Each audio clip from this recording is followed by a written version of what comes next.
ठीक है बच्चों, तो हमने अपना मैंने बताया था पेपर वाली आप मॉर्निंग में वीडियो मिल भी गई होगी। आज ड्यूटी पे थे, ड्यूटी से अभी आए हैं फ्री होके, फिर आते ही तुम्हारे लिए लेक्चर बना रहे हैं।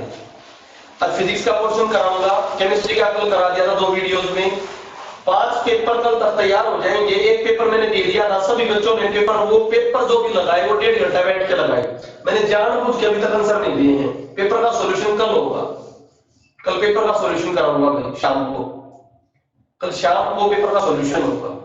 फाइन, ठीक है। अब हम स्टार्ट करते हैं बच्चों फिजिक्स।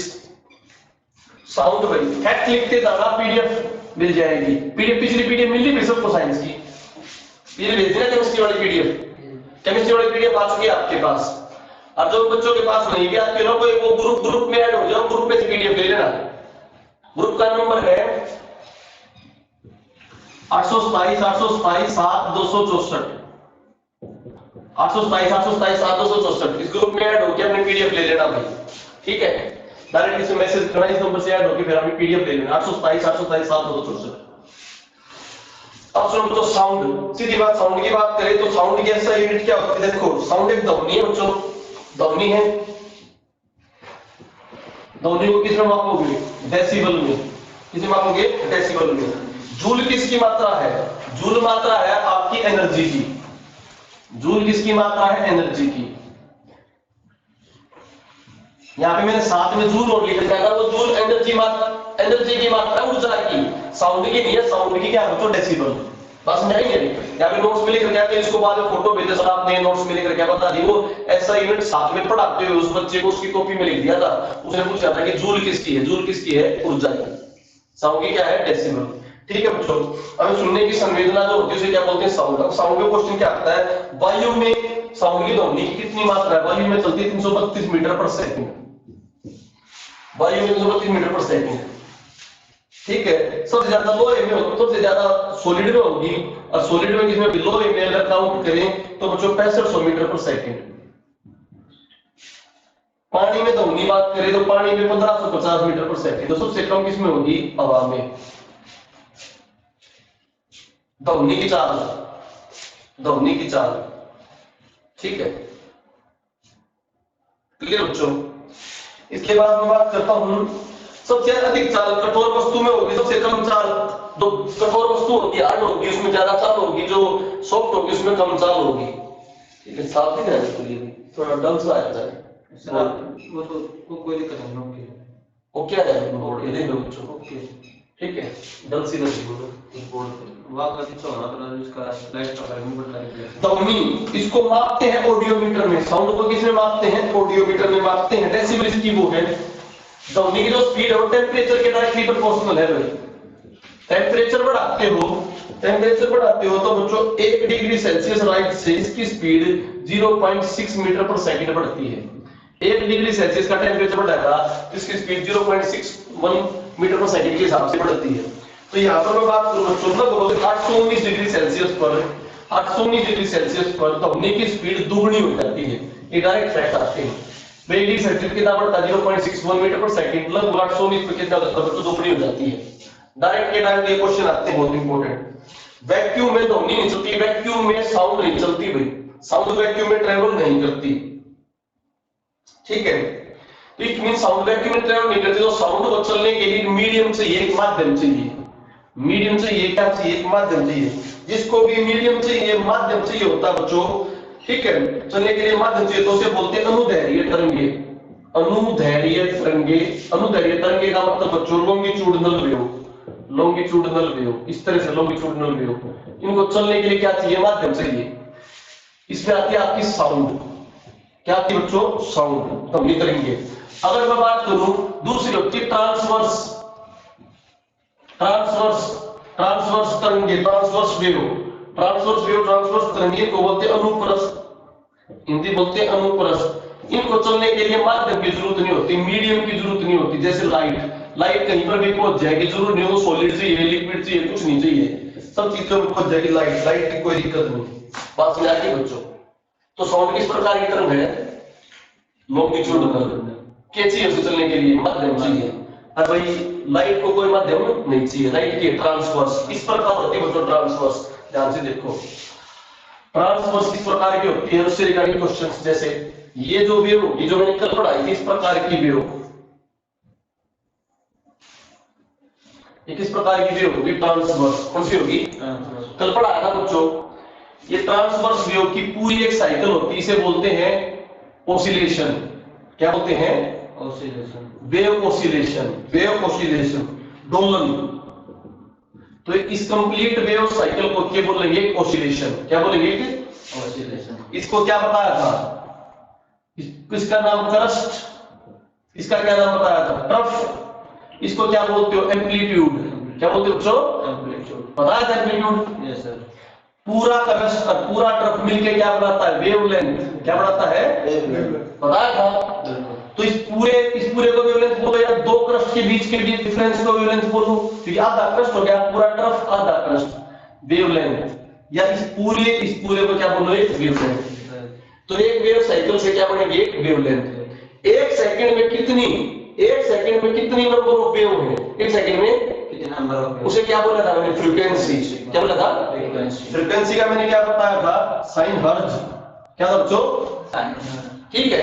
एक दोलन में कितना समय लगता है, एक दोलन में कितना समय, वो होगा टाइम पीरियड। क्या होगा, टाइम पीरियड। तो एक में कितना समय लगेगा, टाइम पीरियड। और एक सेकंड में कितनी होती है, वो क्या होगी, फ्रीक्वेंसी। क्यों बच्चों, तो frequency is inversely proportional to temperature.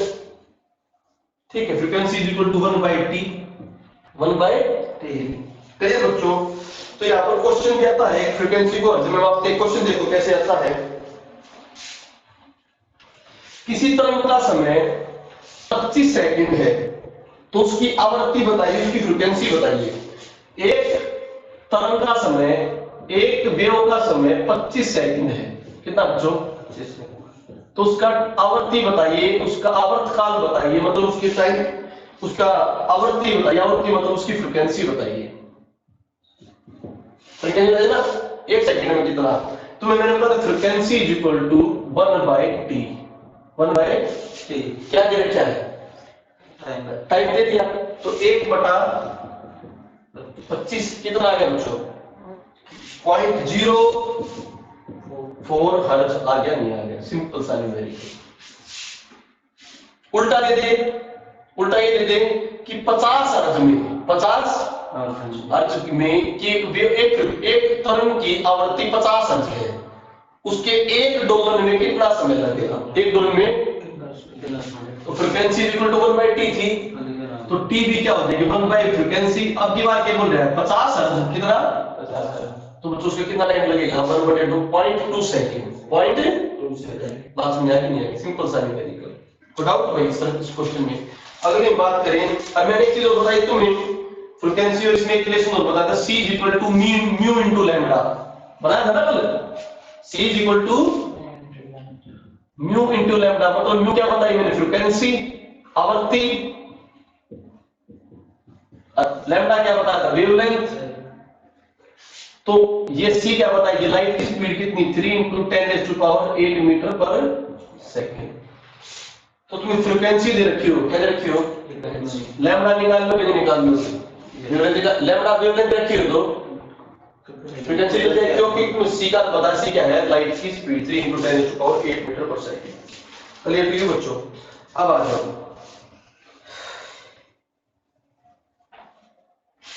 Important point है बहुत ज्यादा।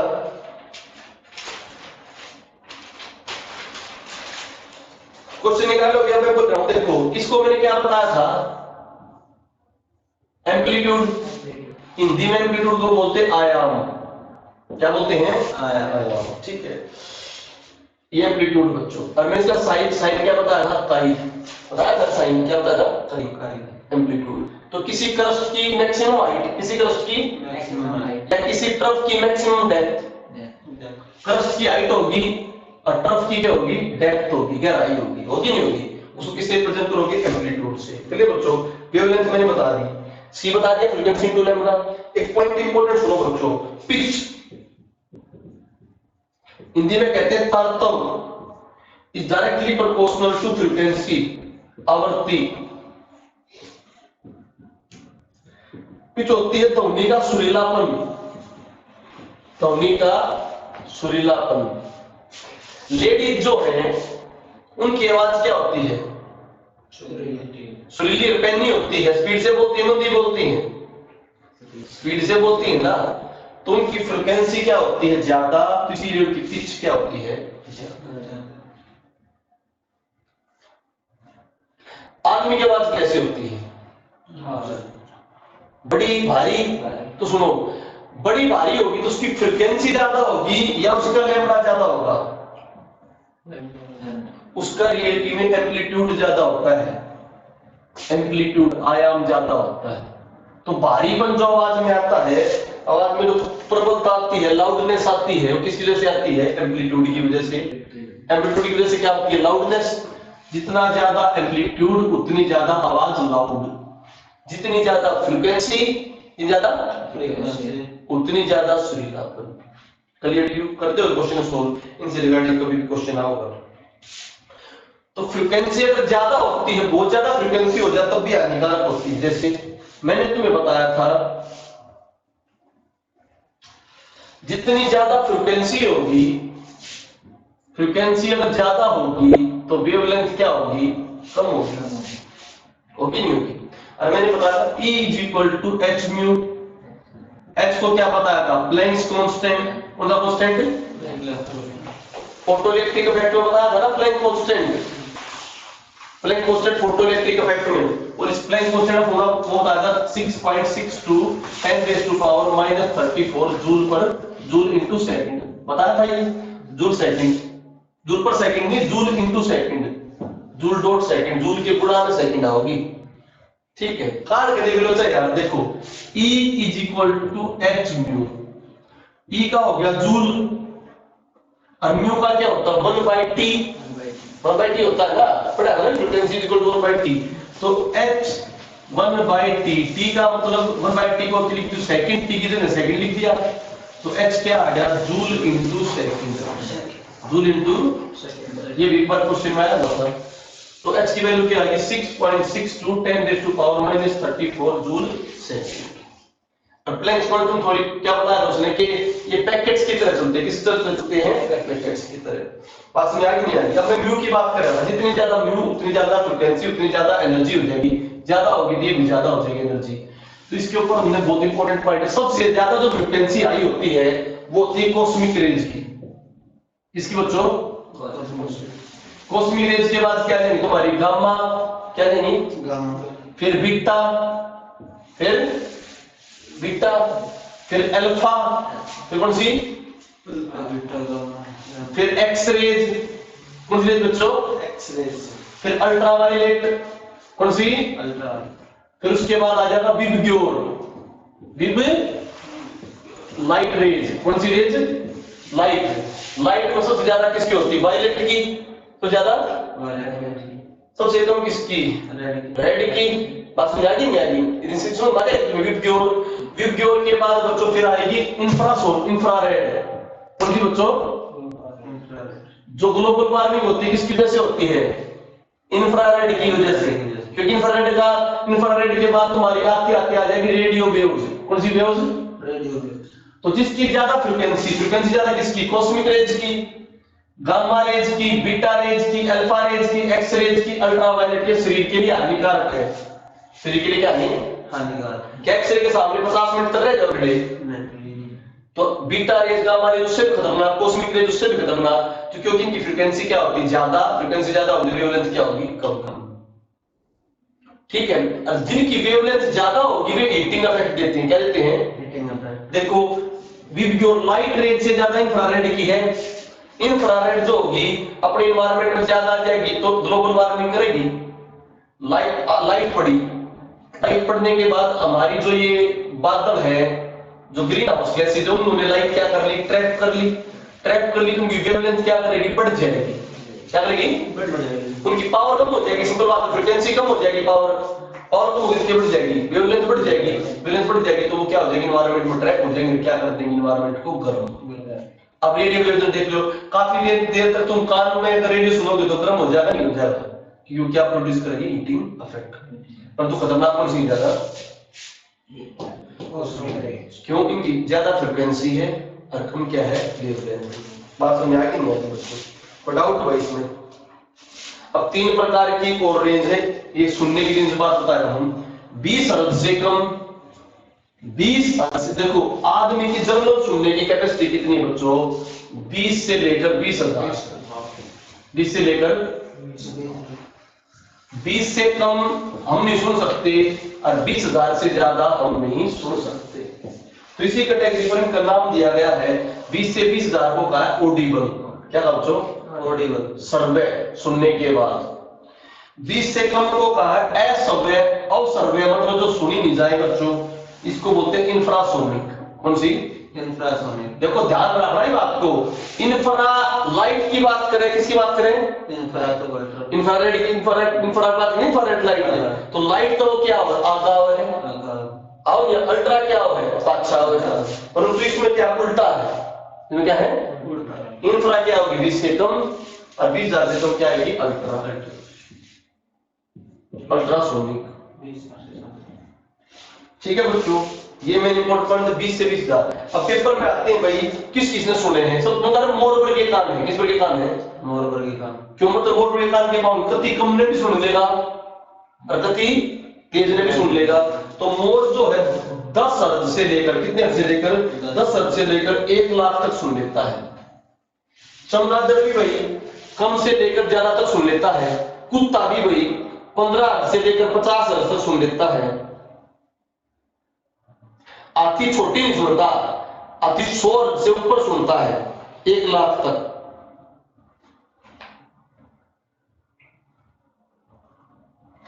तो भूकंप आता है, तुमसे पता लग जाता है क्या भूकंप का? कि भूकंप की तरंगे तो बहुत पहले चलती होती है ना। तो भूकंप का कॉन्सेप्ट बता दो। भूकंप की तरंगे भी नहीं सुन पाते हम, उनकी फ्रीक्वेंसी क्या होती है? ज्यादा होती है। ठीक है, तो सुनो भूकंप वाला कॉन्सेप्ट सुन लो बच्चों ध्यान से। भूकंप यहीं से बता रहा हूं। भूकंप की जो तरंगे निकलती है उन्हें क्या कहते हैं? Seismic waves. कौन सी वेव्स? भूकंप जिससे मापी जाती है वो है रिक्टर स्केल। कौन सा Richter scale? Richter scale. Richter का, 6 रिक्टर का। ठीक है, भूकंप के स्टडी, भूकंप को जांचने की उस प्रक्रिया को, उस यंत्र को बोलते हो सिस्मोग्राफ। क्या बोलते हो? सिस्मोग्राफ। इसमें रेज को देखेंगे और स्टडी को बोलोगे सिस्मोलॉजी। कौन सी लॉजी? सिस्मोलॉजी। अब सुनो भूकंप समझाता हूं, भूकंप किस तरह हो, किस तरह का है। रिक्टर जिस स्केल पे मापा जाता है वो सिर्फ रिक्टर स्केल। ठीक है, रिक्टर होता है। इसके अलावा एक मर्कुरियल स्केल और होता था। कौन सा? रिक्टर तो बताओगा 5 रिक्टर का, 6 रिक्टर का, वो तब आई नहीं बताता। मर्कुरियल तब आई के हिसाब से, किस हिसाब से? अब बात तो मतलब दिल्ली है, दिल्ली में अगर 6 रिक्टर का भी आ गया जब भी गड़बड़ हो सकते हैं। हरियाणा में ना भी होए, महाराष्ट्र में ना भी होए, परंतु तो तब आई के हिसाब से मापना। तो तब आई तो डिपेंड करेगी वहां की डेवलपमेंट किस तरह की है, वहां का किस तरह का अरेंजमेंट है। जो नेपाल है थोड़े में भी आ जाए, क्योंकि नेपाल में क्या डेवलपमेंट नहीं है, पक्के मकान नहीं है। अगर मकान प्रॉपर भूकंप वाले बनाए जाएंगे, भूकंप रहित लगाए जाएंगे, पूरा सरिया वरिया लगाया जाएगा, तो इतना फर्क नहीं पड़ेगा। तो पहले मर्कुरियल स्केल से मापते थे, चाइना था। अब कौन सा स्केल आ रहा है? रिक्टर। सुनो किस तरह भूकंप आता है आपसे।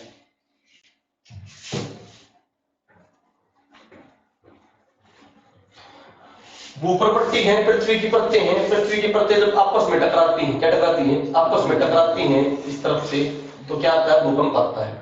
अब वो किस तरह से अंदर की स्ट्रक्चर बता रहा हूं। यहाँ पर भूकंप जनरेट हुआ, ये क्या होगा? सोर्स। क्या होगा? सोर्स। इस सोर्स से इस तरह बहुत सारी रेज निकल जाएंगी। तो इन सारी रेज को कौन सी रेज बोलोगे? सेस्मिक। सेस्मिक रेज बोली। अब कहानी क्या होगी?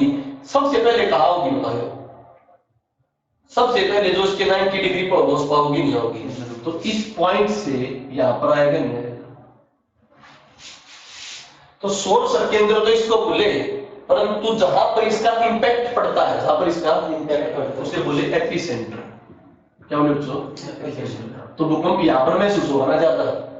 एक तो सबसे पहले आओगा, एक तो और यहाँ पर तुरंत को छोटा रास्ता ट्रेवल करना पड़ा, नहीं पड़ा? तो क्या ट्रेवल करना पड़ा? छोटा रास्ता। सबसे ज्यादा इसे बोलते हैं यहाँ पर सेंटर पड़ा था भूकंप का। जो पीछे से आया था तो रेवाड़ी में सेंटर पड़ा था। ठीक है, 2 तरह की वेव आती हैं, एक प्राइमरी वेव, एक सेकेंडरी वेव। प्राइमरी वेव जो पहले पहुंचती है जिनकी स्पीड 5-6 किलोमीटर पर सेकंड होती है, ज्यादा होती है, सेकेंडरी वेव की स्पीड क्या होती है, कम होती है। इसे कहते हैं भूकंप के झटके आ रहे, एक बार और दोबारा फिर आओगा। पहला झटका क्या है, तेजी है, दूसरा झटका क्या है, डाउन है। पहले झटके के अंदर पावर क्या होती है, ज्यादा होती है, प्राइमरी वेव और सेकेंडरी वेव। भूकंप का कुछ शैडो जोन होता है जहां पर भूकंप की किरणें नहीं पहुंच पाती है, क्योंकि इसके अर्थ के अंदर हम लेयर देखेंगे तो कुछ सॉलिड है, कुछ लिक्विड है, कुछ सेमी सॉलिड है। तो ज्यादा आप सॉलिड है वहां पर ये रेज नोटिस होती है, क्या होती है, सेमी सॉलिड में नोटिस नहीं हो पाती है। जहां पर लिक्विड है ना, लिक्विड का मतलब अंदर का जो है, ठीक है, कोर, इनर कोर, क्या आउटर लिक्विड कोर भी बोलते हैं उसे, आउटर लिक्विड कोर, और लिक्विड फॉर्मेट में है, बिल्कुल गले गले, मतलब लिक्विड फॉर्म में काफी हीट होने की वजह से वो पूरा पोर्शन लिक्विड का है। हीट होने से काफी कुछ क्या लिक्विड का, तो वहां पर वो भूकंप की तरंगें नहीं पहुंचने। बात समझ आई नहीं? इस प्रकार इसका कंसेप्ट भूकंप। और सुनामी भी क्या है, टाइप का भूकंप। सुनामी आते हुए तो आएगी बचाती, सुनामी जाते हुए क्या बचाती है, तब आएगी। उधर मान ले समुद्र है, यहाँ पर प्लेट अटकी, प्लेट में क्या पा गया, तो यहाँ से पानी उठा, ये पानी उठा भाई 10-15 मीटर का, क्या 10-15 मीटर समुद्र में दिखेगा दूर से, क्योंकि बहुत मीटर का है, समुद्र किलोमीटर में है। वो 10-15 मीटर का इस तरह आता है, तेज स्पीड से आएगा, जिस तरह इस तरफ आएगा, तेज स्पीड से आएगा। जैसे वो शोर पे आता है, किस पे आता है, मतलब समुद्र के किनारे आता है, तो सारा पानी इकट्ठा हो गया, लंबा बढ़ जाए, क्योंकि जाओ ये पानी और जाकर इस तरह से आ जाए, तो एकदम से जब भूकंप का लेवल हो रहा है, भूकंप कुछ सेकंडों के लिए होता है, कि प्लेट जब नॉर्मल होगी तो वापस उस पानी को खींचेंगे, नहीं खींचेंगे, तो जब पानी वापस खींचेगा एकदम से, अब तक क्या मारेगा, तब मारेगा, सो रहेगा ना एकदम से। देखो आया यहाँ पर तल पा गया, एकदम से उछलेगा, लंबी हाइट मिलेगा, चला जाएगा, वहां पर प्लेट की नॉर्मल हो जाएगी, पानी में क्या मारेंगी, दोबारा मारेंगे। वैसे तो कंसेप्ट आ जाएगा, मैं समझाएंगे, पर तुम्हें बेसिक कंसेप्ट समझा रहा हूं। तो सुनामी भी क्या एक टाइप का भूकंप, ठीक है। तो जाते हुए करती है या आते हुए, वापस आते हुए डिस्ट्रक्शन करती है, वापस आते हुए जब ज्यादा डिस्ट्रक्शन करती है सुनामी। क्लियर भाई, करते रहो इसमें सुनामी। इसको लव वेव और सरफेस वेव बोलते हैं। कौन सी wave, love wave, surface wave tsunami में।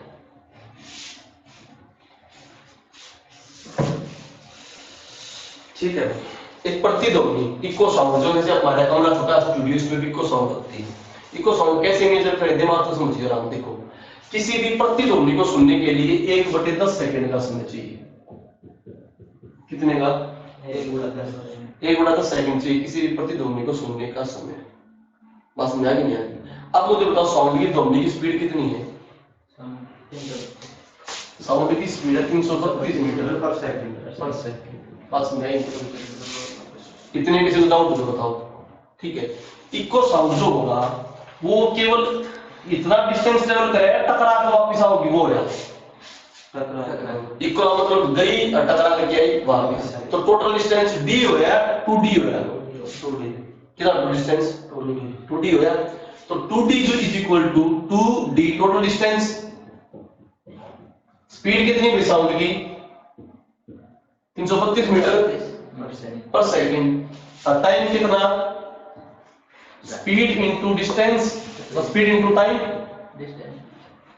जो 32 मीटर पर सेकंड। टाइम कितना, 1/10, कितना आ गया, 33.2।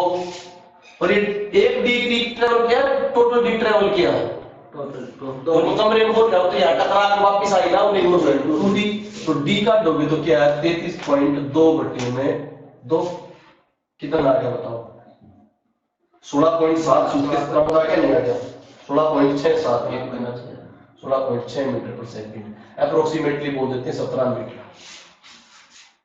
तो किसी भी को साउंड को होने के लिए कितना डिस्टेंस होना चाहिए, 17 मीटर। आगे नहीं फॉर्मूले से क्लियर है, कोई डाउट नहीं? इको साउंड को कितना होना चाहिए, 17 मीटर का डिस्टेंस। समझ आया भाई? सिंपल क्वेश्चन है। अब सुनो, एक क्या है, अगर वो 2 या 2 से ज्यादा ध्वनि हो, 2 या 2 से ज्यादा एक साथ आ जाए, तो उनसे वो ज्यादा डिस्ट्रक्शन करती हैं। अगर वो इनसाइड ए रूम हो, क्या हो, अपने आप में, तो उसे बोलते हैं रिवर्बरेशन।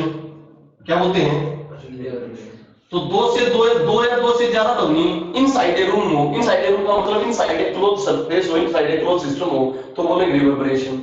अगर ओपन हो, क्या हो, ओपन हो, तो उसे बोलते हैं रेजोनेंस। क्या बोलते हैं बच्चों? रेजोनेंस।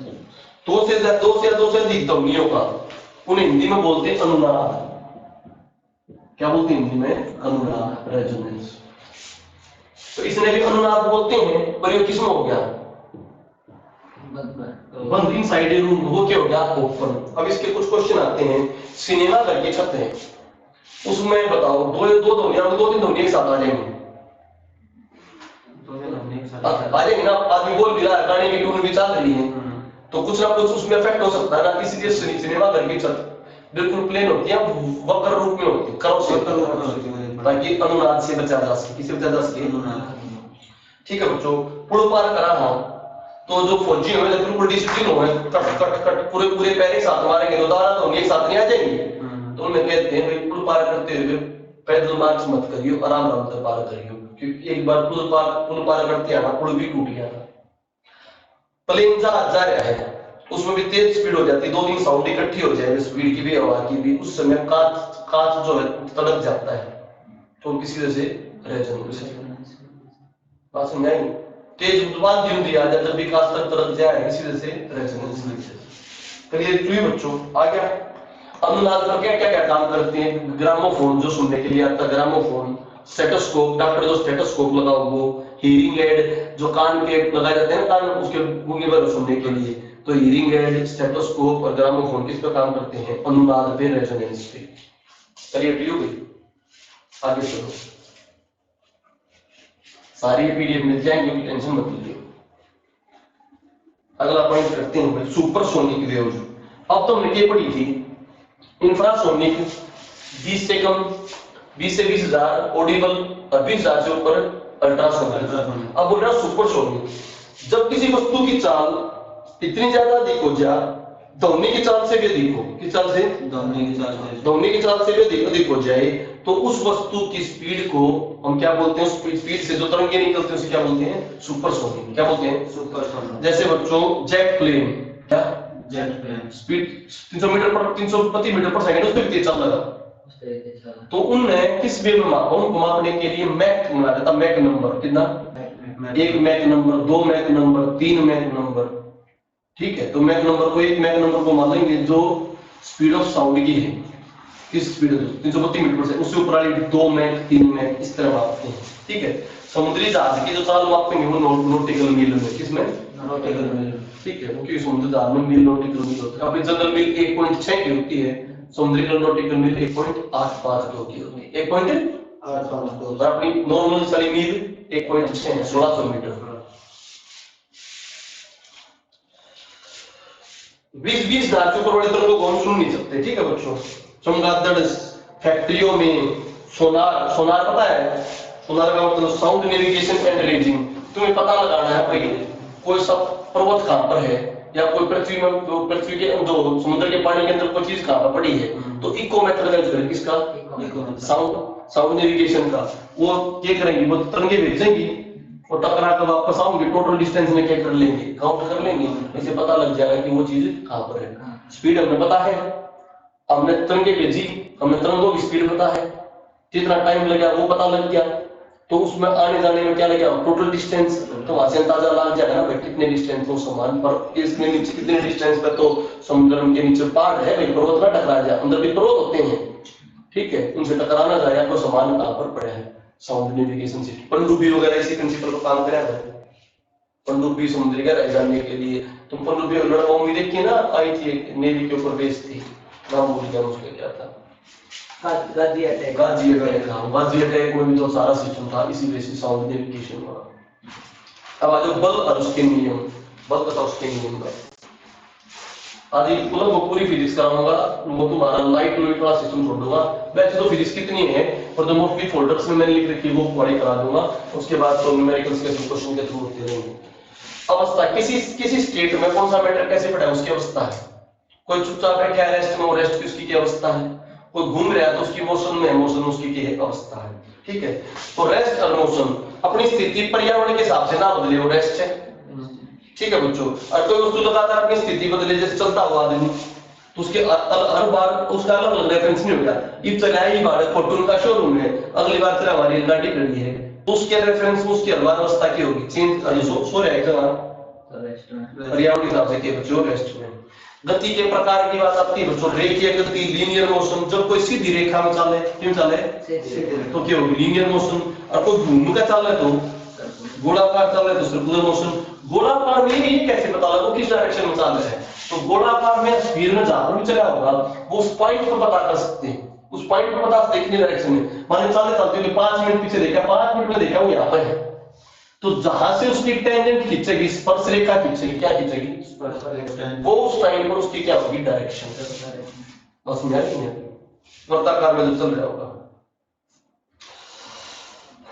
ठीक है बच्चों। वाइब्रेटिंग मोशन लेकिन जो आपस में स्थिति में आ जाए, वाइब्रेशन जो कर तुमने बताया गड़े में गाना है वो भी क्या वाइब्रेशन, तो गड़ा भी वाइब्रेटिंग मोशन प्रोड्यूस करता है। सितार में बजाया harmonium vibrating motion. Uniform motion, एक समय में एक चाल, जैसे ये डिस्टेंस दूरी, ये बताने जो बनाई है डिस्टेंस कहते हैं, डिस्प्लेसमेंट कहते हैं, सबको पता होगा भाई। डिस्टेंस दूरी और ये बच्चों टाइम, 1 सेकंड में 1 मीटर, 2 सेकंड में 2 मीटर, 3 सेकंड में 3 मीटर, इस प्रकार बिल्कुल परफेक्ट चल रहा है। तो जो ये स्लोप होगा ना, जो स्ट्रेट लाइन आएगी, ये वाई एक्सिस, ये एक्स एक्सिस, इस स्लोप को बोलेंगे स्पीड। स्पीड और डिस्प्लेसमेंट से लिखिए तो वेलोसिटी। डिस्टेंस तो बोलते हैं दूरी को, जो मान ले ए से A B C D E F G ऐसे चलिए तो यह आएगी टोटल डिस्टेंस। क्या है टोटल डिस्टेंस? दूरी 3 4 5 2 3 4 1, 3 और 4 7 और 5 12 2 3 14 और 15 4 19 और 1 20, ये 20 किलोमीटर चल रहा है। क्या चल रहा है? या तो दूरी क्या होगी और यो आड़े चलना केवल 3.5 किलोमीटर, 3.5 किलोमीटर की होगी डिस्प्लेसमेंट। तो डिस्टेंस जो होता है कभी भी नेगेटिव नहीं होता, क्या नहीं होता कभी जीरो नहीं होता। डिस्प्लेसमेंट क्या उसका है नेगेटिव भी, उसका जीरो भी। जैसे समझो एक लड़की जो है स्विमिंग कर रही थी, 90 मीटर लंबे ट्रैक पर स्विमिंग कर रही थी, स्विमिंग के वो 180 मीटर तैरी। कितनी तैरी? 180 मीटर। उसकी स्पीड बताओ कितनी है? 10 सेकंड में उसकी स्पीड कितनी है? 10 सेकंड में तैरी, 10 सेकंड से कितना तैरेगी? 10 सेकंड बोलो 50 सेकंड में तैरेगी, कितना? 180 मीटर। स्पीड कितनी होगी? स्पीड देखिए हो जाएगी डिस्टेंस बटे टाइम। डिस्टेंस कितना होगा? 180 मीटर और टाइम कितना होगा? 50 में करोगे तो 180 बटे 60 कर लो, 60 सेकंड कर लो, 1 मिनट कर लो, 3 सेकंड कितना आ गई? 3 मीटर पर सेकंड, 3 मीटर पर सेकंड। क्योंकि डिस्टेंस बटे टाइम स्पीड होगी। अब वो जो स्पीड वेलोसिटी कितनी है? वेलोसिटी कितनी आएगी? वेलोसिटी आएगी डिस्प्लेसमेंट बटे टाइम। डिस्प्लेसमेंट। अब बताओ कितना बोले हमने, कितना चला है? 180 मीटर, 90 मीटर बाकी है ट्रैक, तो 90 मीटर गई है, 90 मीटर उल्टी आगे नहीं आगे जीरो, तो जीरो होगी ना डिस्प्लेसमेंट। तो डिस्प्लेसमेंट जीरो होगी बटे टाइम, तो उसकी वेलोसिटी कितनी होगी? 0 मीटर पर सेकंड। तो बच्चों डिस्प्लेसमेंट या क्या है? Vector quantity. तो वेलोसिटी भी क्या है? Vector quantity. किस पे डिपेंड करेंगी? डायरेक्शन पे। डिस्टेंस और स्पीड की होगी स्केलर क्वांटिटी। कर दो इसमें कोई डाउट हो तो बताओ। फिजिक्स में बोर तो नहीं हो रहे हो? फिजिक्स ठीक चल रही है ना? मजा आ रहा है। ठीक है चलो।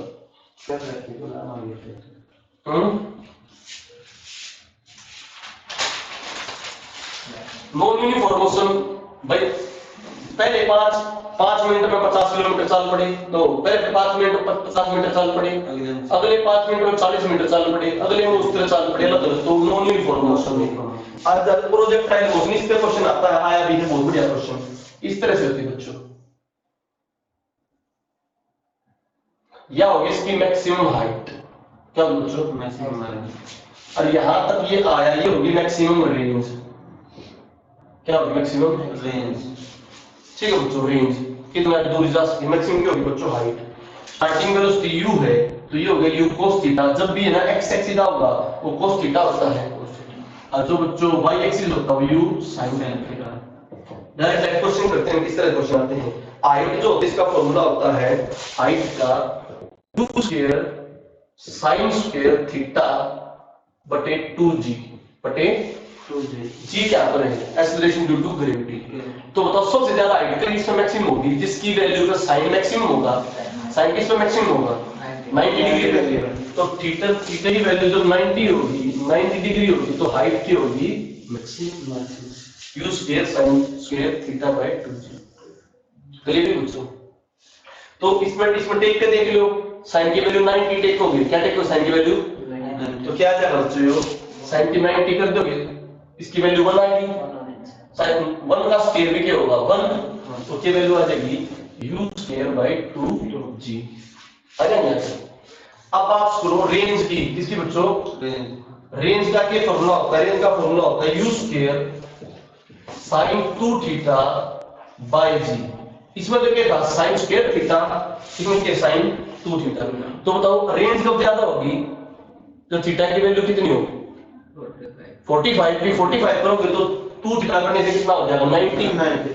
तो पेपर में क्वेश्चन आता है बच्चों कितने जब तुम्हारे खड़े हो तुम दड़ा ले रहे हो कुछ भी ले रहे हो पत्थर ले रहे हो कितने एंगल में फेंकोगे दूर ज्यादा, मुंह फेंकोगे जब दूर ज्यादा, मुंह फेंकोगे जब दूर ज्यादा, मुंह फेंकोगे जब दूर ज्यादा, मुंह फेंकते जब दूर ज्यादा ना कितने डिग्री 45 डिग्री पे। ठीक है उसकी वैल्यू कितनी हो जाएगी 90। क्लियर है बच्चों? अगला देखो जैसे यहां से t क्या होता है टाइम पीरियड, टाइम पीरियड का फॉर्मूला होता है बच्चों 2u sin theta by g। 2u sin theta time तो मैक्सिमम होगा जब 90 डिग्री होगी, क्या होगी 90 डिग्री। ये न्यूमेरिकल करता हूं, एक न्यूमेरिकल से क्वेश्चन सॉल्व हो जाएगा। ठीक है बच्चों सारे वो दे रखे हैं मैंने, देख लेना उसको, पीडीएफ है। न्यूमेरिकल करते हैं छोटा सा, जो भी चीज सिखानी छोटा न्यूमेरिकल कर लेंगे इसका। भैया तो तुम यहाँ पास में तो होगी भाई, अगर तुम हॉस्टल में होते तो मैं बेटे सिंह बच्चों को थोड़ा बहुत दो एक दो घंटा एक्स्ट्रा भी पढ़ा दूं कॉपी में बिठा दे, तो तुम मेरे तो पढ़ा नहीं सकते इस चीज में। ठीक है तुम यहाँ पर नहीं हो तो उस चीज का कोई सॉल्यूशन नहीं है। एसआई के टाइम पर बैच जरूर पढ़ाऊंगा, टेंशन मत लेना। ठीक है भाई एसआई के टाइम पर बैच पढ़ाऊंगा, उस टाइम आ जाएगा सारे अभी बच्चे आने के लिए कह रहे थे मेरे मना कर दी भाई अभी नहीं है हॉस्टल में सीट खाली नहीं है, उस टाइम एसआई के टाइम पर तुम्हारा बैच आराम से बना देंगे, डोंट वरी फॉर दैट। उस टाइम सारी फिजिक्स सारी केमिस्ट्री सब कुछ करा देंगे, फोल्डर की फोटोकॉपी करा दे देंगे। अच्छा ये बच्चे बोल रहे थे जो आए थे नहीं फोल्डर की फोटोकॉपी कोई करा दो, मैं बच्चों को पीडीएफ ही भेज दी, कोरियर में को ज्यादा चार्ज लगता है तो पीडीएफ भेज दी, पीडीएफ क्या कर लो डाउनलोड कर लो, और जो बच्चे ना भी आए थे वो भी अपने ग्रुप से ज्वाइन हो जाओ और अपने क्या कर लो ग्रुप से ज्वाइन होने के बाद अपनी पीडीएफ वो भी ले लो। ठीक है मिस जी सभी को पीडीएफ दे देना, सबके पास पीडीएफ आ जाएंगे। क्वेश्चन देखो एक हॉकी का खिलाड़ी है वो 30 डिग्री के एंगल पर गोल मारता है, कितने डिग्री एंगल पर 30 डिग्री के एंगल पर गोल मारता है और उसकी चाल 30 मीटर पर सेकंड है, कितनी है 30 मीटर पर सेकंड की स्पीड से दौड़ रही है बोली 30 मीटर पर सेकंड स्पीड बार बार बढ़ाई और 30 डिग्री के एंगल में क्या मारा उसने आकी मारी और गोल जो है 40 मीटर दूर है, कितने मीटर दूर बच्चों 40 मीटर। तो बताओ गोल होगा नहीं होगा, गोल होगा या नहीं, तो हमने देखना है कि काटनी है रेंज काटनी है कि गोल तक वह गोल पहुंच गया नहीं मुझे देखेंगे तो गोल तक गोल को सही पहुंचे क्योंकि आकी में तुमने मारी तो सीधी जाके आओ मुझा की गोल मुझाएगी ना, तो देखना हमने किस तरह से देखना है। तब देखो रेंज का फॉर्मूला लगाओ u square sin 2 theta by 2g by 2g। यहां पर थीटा की वैल्यू क्या है 30 डिग्री और u के इनिशियल वेलोसिटी 30 का स्क्वायर sin की 30 की वैल्यू 30 दूनी 60 कितना होगा बच्चों √3/2 बटे में कितना 10 तो 900 बटे में 10 गुना √3 बटे 2 90 45√3 आ गया नहीं आ गया 45√3 बताओ 40 मीटर से ज्यादा है नहीं, तो बोल पहुंच जाएगी नहीं पहुंच जाएगी। ठीक है ये क्वेश्चन आया हुआ था एक बार, ठीक है आराम से बोल पहुंच जाए।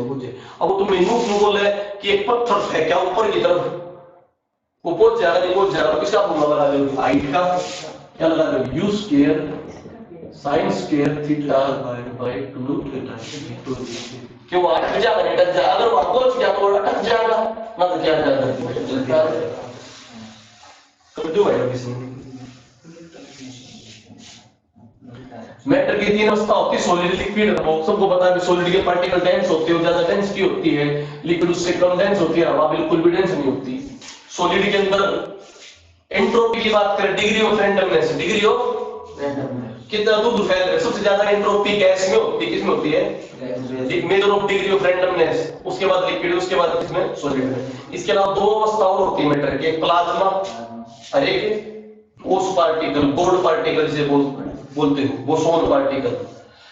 प्लाज्मा जो होती है, जो तुमने आग जलाई, आग जलाने से पीली पीली आग दिखती है, परंतु मोमबत्ती के नीचे देखोगे, आग के नीचे नीली नीली लो होगी, वो अनबर्न पार्टिकल होते हैं। क्या होते हैं, अनबर्न पार्टिकल्स, उन्हें बोलते हैं प्लाज्मा। क्या बोलते हैं, प्लाज्मा, सेमी बर्न या अनबर्न पार्टिकल। और बोसोन पार्टिकल जो बताते हैं जिससे पूरा का पूरा यूनिवर्स बन रहा है, गोल्ड पार्टिकल जिसे बोलते हैं। ये आइंस्टीन ने, किसने, और अपने यहाँ का जेसी बोस साइंटिस्ट था, कौन था, जेसी बोस साइंटिस्ट, उन दोनों के नाम पे दिया बोसोन पार्टिकल। जगदीश चंद्र बसु अलग है।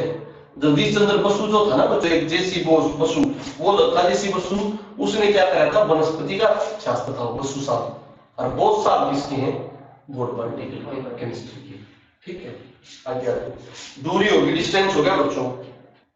चाल बता दी, तो चाल कभी भी क्या नहीं हो सकती, नेगेटिव नहीं हो सकती, जीरो नहीं होती। वेलोसिटी नेगेटिव भी हो सकता है, जीरो भी हो सकता है। ठीक है, अब इसके बाद करो बच्चों, स्पीड एंड वेलोसिटी कितने निकालना है, क्वेश्चन त्वरण, त्वरण एक्सेलरेशन, जिस रेट पे वेलोसिटी चेंज होती है, क्या चेंज होती है, वेलोसिटी, उसका क्या हो गया, एक्सेलरेशन। फिर ऐसे ऐसे बताओ, वेलोसिटी बटा अपॉन टाइम बोल दूं, वेलोसिटी अपॉन टाइम। इसकी एक इक्वेशन थी बच्चों, a = v - u / t। Starting में 20 मीटर स्पीड थी, कितनी थी, बाद में कितनी होगी, 30 मीटर। कितने सेकंड में, 2 सेकंड में, कितने सेकंड में, 2 सेकंड। तो एक्सेलरेशन निकालो, त्वरण निकालो, निकाल दोगे, निकाल दोगे। बाद में कितनी होगी, 30, स्टार्टिंग कितनी थी, 20, कितने सेकंड में, 2 सेकंड। तो 10/2, 5 मीटर पर सेकंड स्क्वायर, पर मीटर सेकंड। क्यों, देखो डिस्टेंस जो था, डिस्प्लेसमेंट जो था, डिस्प्लेसमेंट अपॉन टाइम, डिस्प्लेसमेंट क्या था, मीटर पर सेकंड। तो वेलोसिटी क्या आ गई तुम्हारी, वेलोसिटी आ गई मीटर पर सेकंड, और वेलोसिटी अपॉन टाइम क्या आ रहा है, वेलोसिटी अपॉन टाइम क्या है, एक्सेलरेशन। तो इनटू में पर सेकंड होगा, तो क्या होगा, मीटर पर सेकंड स्क्वायर। और उसमें डायमेंशन बोलो, मीटर को बोलते हो L, सेकंड को T, तो L T - 1 L, बिल्कुल। और ये क्या हो गया, L T - 2। कोई डाउट कोई, ठीक है। एक क्वेश्चन निकालो, ठीक है, इनिशियल माइनस फाइनल, 90 और 36 है, 90 और 36 बदलो इनिशियल फाइनल। ये मैंने सिंबल कर दे रखा है, इनिशियल फाइनल का v - u होगा, ठीक है। और t बटा 2 सेकंड, तो मतलब 1 किलोमीटर में दे रखा है, किसने दे रखे हो, किलोमीटर। तो पहले क्या बना लोगे, मीटर पर सेकंड में बना लोगे। किसका बात करते हो, 5/18 5/, हो जाएगा ना, ये गलती मत कर देना, वो यूनिट सेम बनाएगा, देख लेना, मेरे को पता भी लग जाएगा। तो 3 इक्वेशन है, इनसे रिगार्डिंग क्वेश्चन बहुत बार आते हैं बच्चों। इक्वेशन देखो क्या है, वो b = u + kt, b = ठीक है, ये सिर्फ v - u से निकली है, v - u / था ना, उससे निकली है, ठीक है। एक है बच्चों, s distance = ut + ½ at²। u है इनिशियल वेलोसिटी, स्टार्टिंग वेलोसिटी, और v के फाइनल वेलोसिटी। एक निकली है बच्चों, v² = u² + 2s। इसको ऐसे लिख लो, चाहे ऐसे लिख लो, v² - u² + 2s।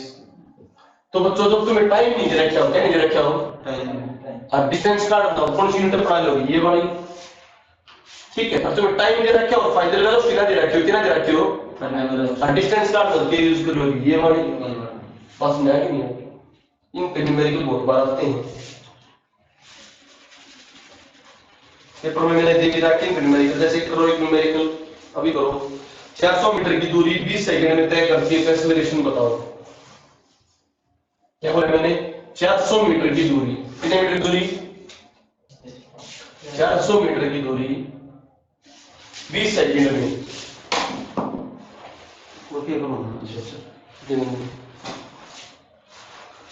इसका मतलब इसका मार्कर ला गया भाई, तुम हमारे लोग देख लो, तुम मार्कर ना लग जाए किसी के। ये न्यूमेरिकल ना कर दे कि स्टूडेंट बैठा है यहाँ पर।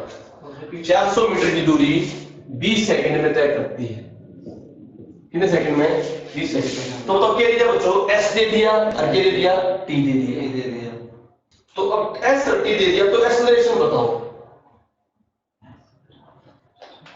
अब क्या करें हम, जो उसकी अब इसमें क्या करोगे, क्या तुम्हें फाइनल वेलोसिटी पता है? इनिशियल क्या है हमेशा? अगर ना दे रखे तो क्या मानोगे? इनिशियल 0। कोई मूविंग बॉडी होगी तो उसकी कुछ इनिशियल होगी ना, तो क्या मानोगे? 0।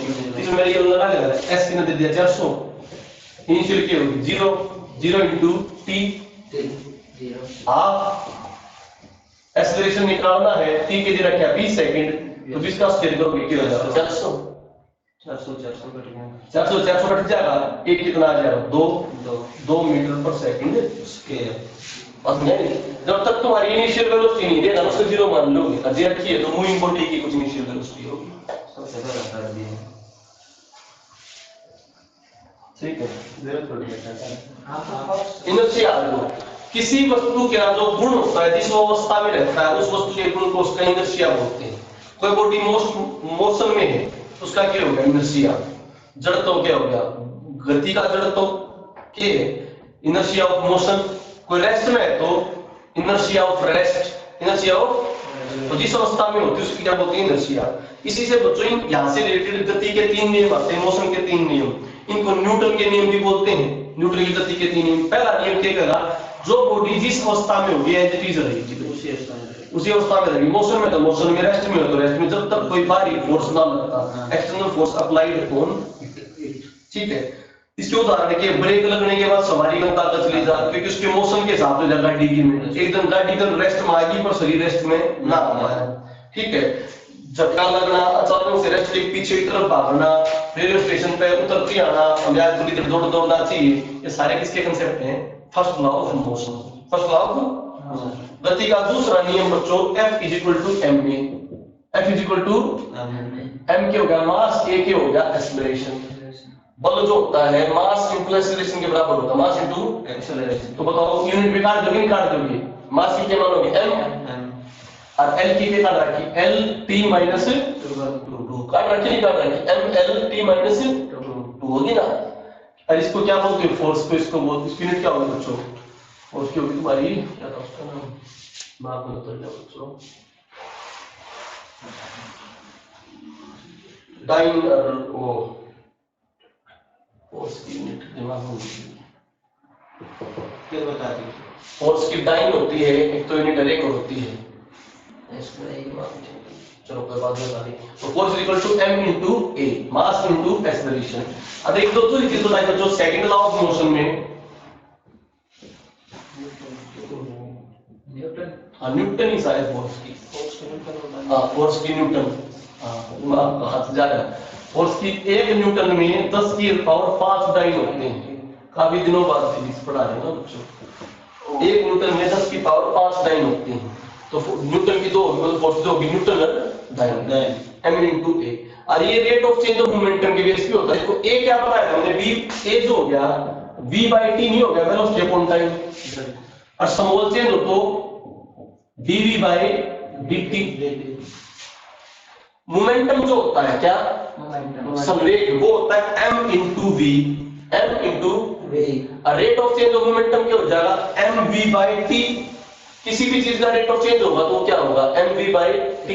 तो बताओ m को यहां छोड़ दो, v by t, v by t, तो v बाय t क्या होगा तुम्हारा? एक्सेलरेशन। तो फोर्स क्या हो गया?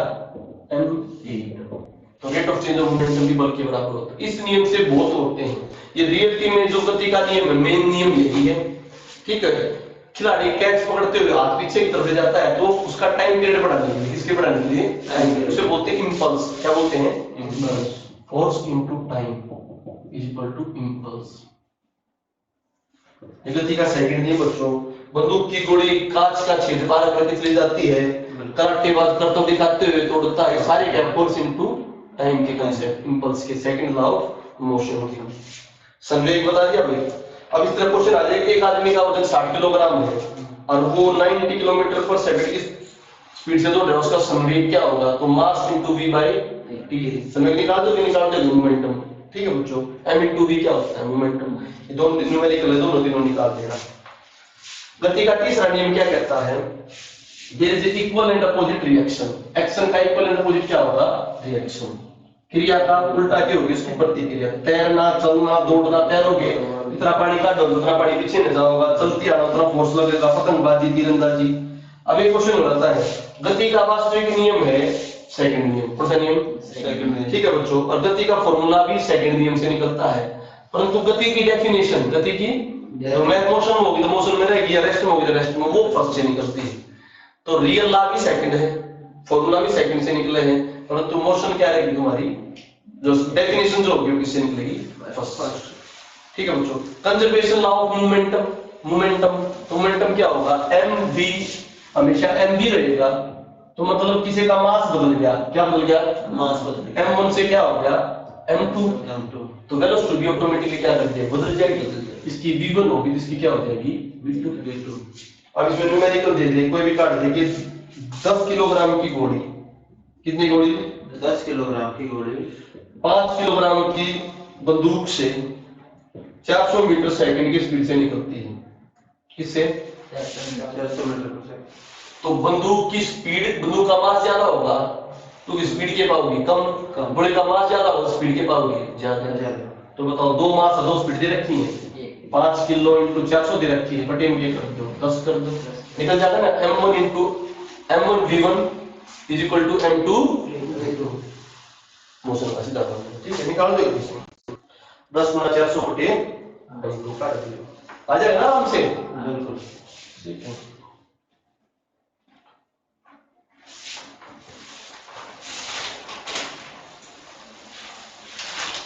थोड़ा हो जाएगा बस बच्चों, ठीक है।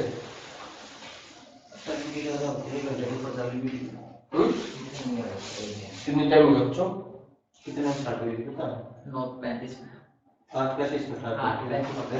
ठीक है। अगली बात को थोड़ा हो रहेगा, एक इलेक्ट्रिसिटी का कंसेप्ट लोग करते हैं। इलेक्ट्रिसिटी को क्या बोलोगे, इलेक्ट्रॉनों का शहर, इलेक्ट्रॉनों का आना जाना, इलेक्ट्रॉनों के आने जाने से। तो एक चीज बताइए, चार्ज, क्या चार्ज का मतलब कितने नंबर ऑफ इलेक्ट्रॉन है उसमें, charge equal to n into e, n into e, बस में नहीं आएगी, चार्ज n इंटू ई। कितना चार्ज कितने टाइम में फ्लो होता है, तो वो क्या होगी, धारा, वो क्या होगी, धारा किसने होगी, आई ने, आई की होगी q by T, q by T ने क्या इसको n into e by T, n into e by T. E का चार्ज पता है ना तुम्हें, 1.6 into 10 raise to power minus 19 coulomb, 1.6 into 10 raise to power minus 19 coulomb. किसका बताइए तुम्हें, इलेक्ट्रॉन का चार्ज बताइए बच्चों, ठीक है। अब तुम निकालना बच्चों, एक कूलम में कितने इलेक्ट्रॉन होंगे, एक कूलम में कितने इलेक्ट्रॉन, तो नंबर ऑफ इलेक्ट्रॉन काट दे, यहां से n काटना है, एक बटे में इलेक्ट्रॉन का charge is equal to n number of electron. तो एक बटे में इलेक्ट्रॉन का चार्ज कितना होता है, 1.6 into 10 raise to power minus 19। तो यहां से n निकालोगे तो 10 की पावर 19 मिनट मिल जाएगी ऊपर, तो 10 की पावर 19 बटे में 1.6, 10 गुना में 10 की पावर 18 बटे में 1.6, 16 से कम 96। तो इसमें करोगे तो उनका जो तुम्हारा क्या आ जाएगा बच्चा, ये आ जाएगा 6.025 into 10 raise to power 18 number of electron. तो एक कूलम में कितने होंगे, 6.25, तो 10 की पावर 18 ही जाएगा, आगे नहीं आगे 10 की पावर 18 है। क्लियर बच्चों, ये न्यूमेरिकल आराम से निकाल लेना, चार्ज बता दिया, ठीक है। चार्ज पॉजिटिव नेगेटिव कब कहां होता है, ये पॉइंट भी तुम्हें पता है। अब इसकी खोज की बेंजामिन फ्रैंकलिन ने। जब चार्ज पॉजिटिव होगा तो उसमें इलेक्ट्रॉन बढ़ जाएंगे, घटेंगे, घट जाएंगे, एक इलेक्ट्रॉन घट जाएगा। और मोस्टली क्या होंगी, धातु होंगी, मोस्टली क्या होंगी, धातु। ऑक्सीडेशन देगा, रिडक्शन देगा, ऑक्सीडेशन। और जब नेगेटिव चार्ज होगा तो रिडक्शन, चंदली के देंगी, धातु देंगी। बात समझाए। कंडक्टर कौन से होते हैं बच्चों, ऐसे पदार्थ जो अपने आप में विद्युत धारा को प्रवाहित करते हैं, विद्युत धारा क्या करते हैं, प्रवाहित। जनरली कंडक्टर जो होते हैं वे धातु होती हैं, क्या होती हैं, धातु। तो कैसा करेक्टर होगा, इलेक्ट्रो पॉजिटिव करेक्टर होगा, नहीं होगा। तो सारी धातुएं क्या होती हैं, सुचालक, क्या होती है बच्चों? सुचालक। जो ना हमें पढ़ दे, एक तो है लेड, शीशा, कौन सी बच्चों? शीशा और बिस्मिथ, ये दो धातु तो है पर क्या है, बैड कंडक्टर है। कौन सी? शीशा और बिस्मिथ। अब दूसरी बोलो बच्चों, इंसुलेटर, जो अपने अंदर से करंट पास नहीं करती वे इंसुलेटर, जो अपने आप से अंदर से करंट पास नहीं करती वे इंसुलेटर। बैड कंडक्टर सारी अधातु इंसुलेटर होती हैं। तो वे दो अधातु पड़ गया, जो ना है ग्रेफाइट और आयोडीन। ग्रेफाइट और आयोडीन, इनके अंदर से क्या होता है, ये रिडक्शन शो कर सकती हैं। सेमीकंडक्टर क्या होगी बच्चों? सेमीकंडक्टर क्या होगी? सेमीकंडक्टर में होती है नॉर्मल टेम्परेचर पे, तो ये कंडक्टर सुचालक नहीं होती, परंतु टेम्परेचर बढ़ा दे, क्या बढ़ा दे? टेम्परेचर बढ़ाने से उनकी मॉलिक्यूलों की काइनेटिक एनर्जी बढ़ जाती है, गतिज ऊर्जा बढ़ जाती है, तो वो क्या हो जाते हैं, कंडक्शन शो करने लग जाते हैं। जैसे जर्मेनियम और सिलिकॉन, जर्मेनियम और ये किसके बने होते हैं बच्चों? ये सेमीकंडक्टर। अति चालक क्या होता? सुपर कंडक्टर क्या होता बच्चों? किसी पदार्थ को बिल्कुल कम तापमान पे ले जाओ, किस पे ले जाओ? कम तापमान पे ले जाओ, तो उसका प्रतिरोध खत्म हो जाएगा। क्या खत्म हो जाएगा? वैसे तो टेम्परेचर बढ़ाने से क्या बढ़ता है, कंडक्शन बढ़ता है, पर तुम कति कम पे ले आओगे, सुपर कंडक्टर बना दोगे, तो उसका प्रतिरोध खत्म हो जाएगा, तो वो क्या हो जाएगा बच्चों? अति चालक, सुपर कंडक्टर। तो ये किसको होगा? नॉर्मल टेम्परेचर पे एट वेरी लो टेम्परेचर। विद्युत धारा बता दी भाई, क्या होती है विद्युत धारा? तुम्हारी करंट। अच्छा, एक क्वेश्चन तुम्हारा ये इंटीग्रेशन डिफरेंशिएशन की बेस पर भी आ सकता है। जैसे मैं पूछूं, जैसे एक करंट है वायर का, उसमें करंट है I = 3t² + 2t + 5, क्योंकि मैं I जो बताया बच्चों, क्या बताया? Q/T, I = Q/T, charge flow upon time. तो इसको मैं I = dQ/dt भी बोल सकता हूं, अलग अलग वैल्यू बोल सकता हूं भाई। 1 सेकंड में कुछ वैल्यू होगी, 2 सेकंड में कुछ होगी। वो बोला करंट जो इस फॉर्मेट से दिया, करंट किसी में इस तरह फ्लो कर रहा है, 3t² + 2t + 5 कर दिया। अब वो कह रहा है डिफरेंट डिफरेंट करंट निकालो, डिफरेंट डिफरेंट करंट निकालो जब उसका जो है charge at time = t = 0 and charge time = 2 second. Time = 2 second. ठीक है बच्चों, ये कह रहे हैं आप तुम किस तरह निकालोगे? तुमने पता है क्यों क्या होता है, dQ/dt। तो इतने चार्ज पर फ्लो कर रहा है करंट, तो इस करंट ने क्या काटोगे? I = dQ/dt। इसकी क्या निकाल दो? इंटीग्रेशन की वैल्यू निकाल दो। एक लिमिट के लिए दो 0 और एक के लिए दो 2। इन्हें करोगे तो क्या हो जाएगा? इंटीग्रेशन छोड़ करोगे 3t² है बच्चों, क्या आ जाएगा? आया 3, एक वैल्यू क्या पड़ेगी ऊपर, एक वैल्यू ऊपर पड़ेगी, जो ऊपर पड़ी वो क्या वैल्यू के नीचे आएगी। फिर इसको 2 की करोगे तो प्लस में 2t² / 2, 5 का 5t, एक वैल्यू पड़ी एक नीचे, इन्हें कट करोगे तो ये क्या आ गया? t³ प्लस में t² प्लस में 5t। आगे नहीं आ गया। अभी वैल्यू देखते जाओ, t की वैल्यू क्या टेकनी है? 0 और 2, 0 पर क्या आ जाएगा? 0 प्लस 5 0 आ जाएगा सारा, 0 आ जाएगा ना सारा। 2 पे देखोगे तो 2 का क्यूब क्या हो गया बच्चों? 8, 2 का स्क्वायर क्या हो गया? 4, 10, 2 का स्क्वायर क्या हो गया? 10, 8 4 12 10 22। ठीक है, तो इंटीग्रेशन डिफरेंशिएशन यूज करके भी क्वेश्चन सॉल्व हो सकता है। ठीक है, आगे तो थोड़ा सा इंटीग्रेशन डिफरेंशिएशन तो सीख लियो। आज दो तरह करंट, एसी और डीसी। अल्टरनेट करंट इस तरह फ्लो करेगा, ये की तरह, डीसी जो करंट है वो छोटा डायरेक्ट रहेगा इस तरह, एक ही परिपथ में, एक ही परिपथ, प्लस प्लस प्लस इस तरह परिपथ। अल्टरनेट जो करंट होता है वो हमारे घरों में होता है 220 वोल्ट का बच्चों, जो अपने घरों में आता है, फैक्ट्री में 240 वोल्ट का आता है। इसकी धारा की दिशा किसी धारा विद्युत धारा की दिशा के सम्मेलन होता है, बदलता रहता है, ये खतरनाक होता है। इसकी फ्रीक्वेंसी कितनी हर्ट्ज की होती है? 50 हर्ट्ज की होती है। इसको हम कभी भी स्टोर नहीं कर सकते। क्या नहीं कर सकते?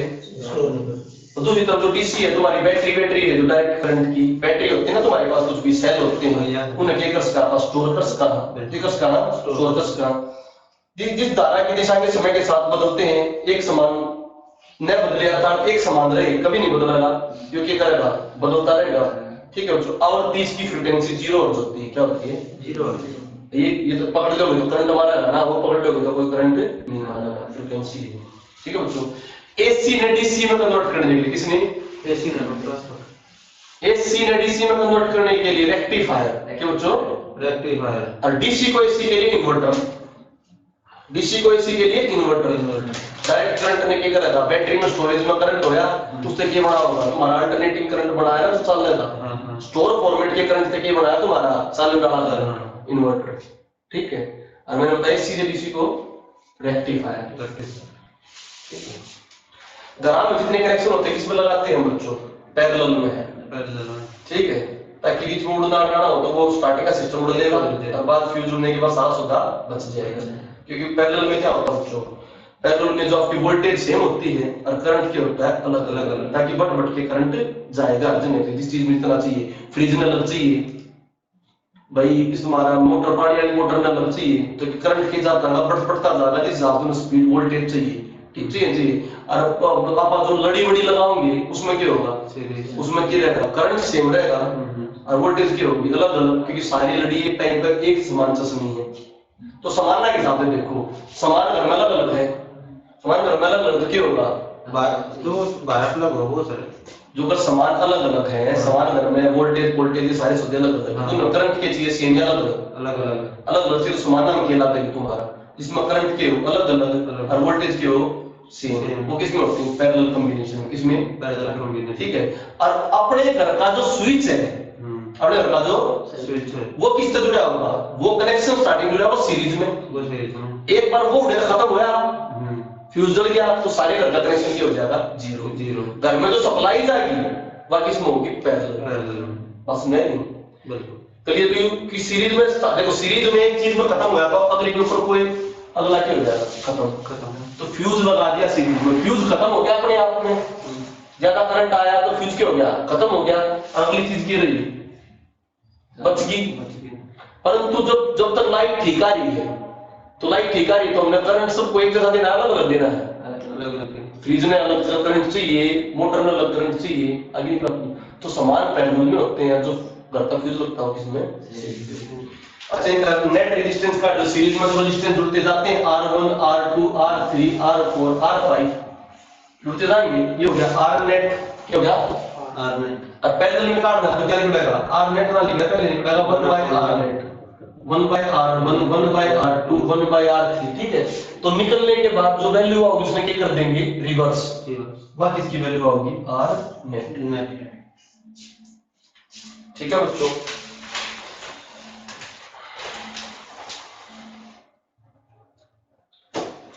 प्रिंसिपल ऑफ कैलोरीमीटर, ये तुम्हारे सिंपल आराम से देख दो पेज और देखना। इसके बाद तुम्हारी बच्ची ऑप्टिक्स मैं आराम से बता दूंगा नेक्स्ट लेक्चर में, ऑप्टिक्स हो जाएगी। ठीक है बच्चों, चलो ऑप्टिक्स अगले लेक्चर में कराएंगे। थोड़ी केमिस्ट्री का क्वेश्चन और बचा उसको भी देखेंगे।